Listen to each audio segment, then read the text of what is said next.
Assalamualaikum warahmatullahi wabarakatuh. Perkenalkan, saya Terina Geri dari kelompok Kim. Di sini saya dan rekan-rekan saya akan menjelaskan tentang progres proyek kami tentang Health One Medical Database, yang dimana saya sendiri sebagai moderator dan pembaca materi Terina Geri dengan NPM 2024110051 dan rekan saya Yomina Ilayandira dengan NPM 2024-110110.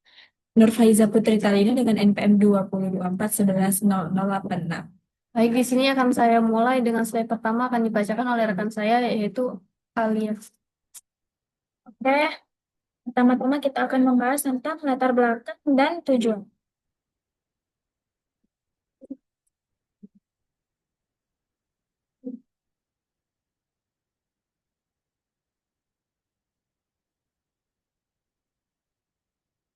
Latar belakang dan tujuan. Proyek Health One ini dilatar belakangi oleh kebutuhan sebuah perusahaan asuransi kesehatan menengah untuk memiliki sistem basis data yang mampu melacak klaim kesehatan secara efisien dan akurat. Tujuan kita membuat proyek ini adalah merancang model konseptual dan logis, dan mempermudah proses pencarian, pengolahan, dan pelaporan data dalam layanan kesehatan, dan meningkatkan efisiensi waktu dan akurasi dalam pengolahan data kesehatan.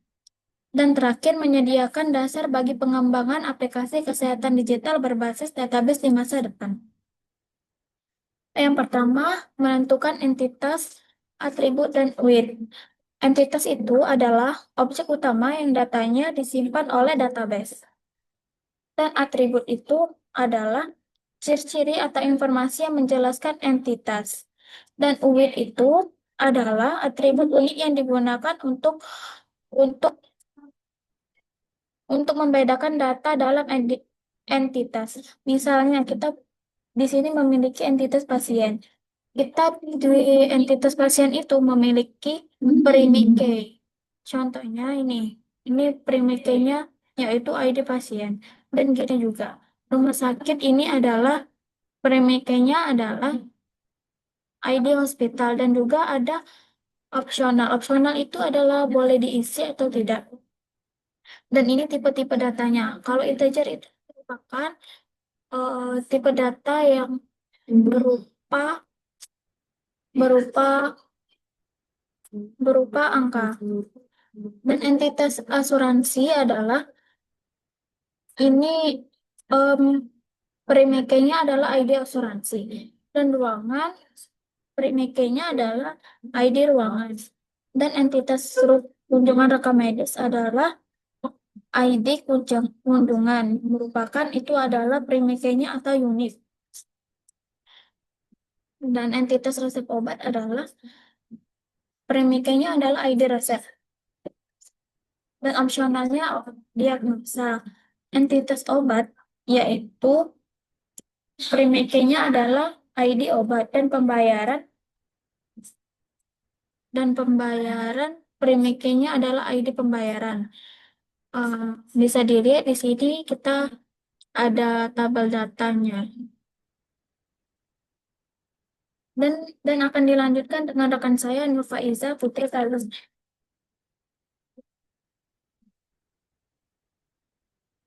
Oke, di sini kita akan masuk ke bagian supertype dan subtype. Supertype adalah entitas umum yang memiliki atribut dan hubungan yang sama untuk beberapa kelompok data. Sedangkan subtype adalah entitas khusus atau turunan dari supertype yang memiliki atribut tambahan atau perilaku khusus. Di sini kita ada dua macam supertype, yaitu yang pertama kita bahas dulu supertype asuransi, di mana dia mempunyai atribut yang primary key-nya adalah ID asuransi. Dengan mandatory juga, nama asuransi, nomor telepon asuransi, alamat itu mandatory, sedangkan email asuransi adalah opsional. Di supertype asuransi ini, dia memiliki tiga macam subtype. Yang pertama, asuransi pemerintah, asuransi swasta, dan asuransi perusahaan. Di mana dengan asuransi pemerintah ini, primary key-nya ID asuransi, eh, nama, jenis, nomor telepon itu mandatory, email itu opsional. Dua asuransi swasta, kemudian primary key-nya ID asuransi, terus nama asuransi, jenis, kelas itu mandatory, nomor telepon opsional. Sini asuransi perusahaan, eh, di mana primary key-nya ID asuransi, nama jenis status itu mandatory, opsional nomor telepon. Yang kedua ada kita super type pembayaran. Nah, di mana SIM di seperti pembayaran ini terdapat atribut dengan primary key ID pembayaran, sedangkan yang lainnya tanggal, jumlah, metode ID, kunjungan ID pasien itu adalah mandatory dan status pembayaran itu opsional. Nah, di seperti pembayaran ini terdapat juga tiga jenis subtype-nya, yaitu ada pembayaran kartu kredit, pembayaran tunai, dan pembayaran transfer bank dengan ID masing-masing dengan primary key-nya. Kita ke next slide. Di next slide ini ada relationship atau hubungan. Hubungan itu adalah yang menyatukan entitas satu dengan entitas lainnya. Di sini kita mulai dari entitas asuransi. Entitas asuransi ini hubungannya ke pasien itu one to many. Setiap satu asuransi bisa dimiliki oleh beberapa pasien, sedangkan setiap satu pasien bisa memiliki satu asuransi. Hubungan pasien ke dokter one to many, setiap satu pasien bisa memiliki banyak, bisa ditangani oleh banyak dokter, sedangkan satu dokter bisa menangani satu pasien.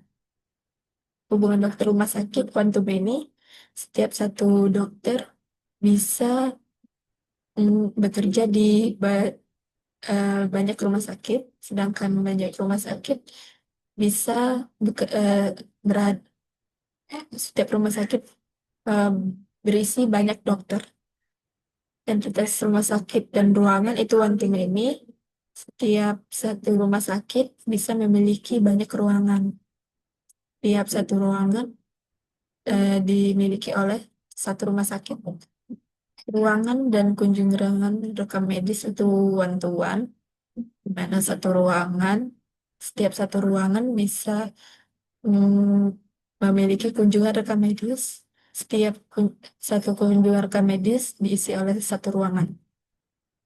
Kunjungan rekam medis ke resep obat one to many, di mana setiap satu kunjungan rekam medis bisa menghasilkan beberapa resep obat. Sedangkan setiap satu resep obat bisa dihasilkan oleh kunjungan rekam medis. Nah, di sini eh, hubungan resep obat dan obat ini sebenarnya many to many. Tapi karena many to many tidak dianjurkan oleh ibu, jadi kita ada yang namanya entitas tambahan yaitu resep detail. Di mana resep detail ini menggabungkan antara resep obat dan obat. Jadi dia mempunyai hubungan one to many ke resep detail. Setiap satu resep obat memiliki banyak resep detail. Kita lanjut ke dari resep detail, kita ke obat memiliki hubungan one to many. Dari obat ke kita ke pembayaran itu one to many juga. Setiap satu obat bisa menghasilkan banyak pembayaran. Setiap satu pembayaran bisa menghasilkan satu obat. Di sini pembayaran kita hubungkan ke pasien lagi one to many. Setiap pas setiap pembayaran, setiap satu pembayaran bisa dimiliki oleh banyak pasien, sedangkan banyak pasien bisa memiliki satu pembayaran. Oke, slide selanjutnya akan dijelaskan oleh rekan saya.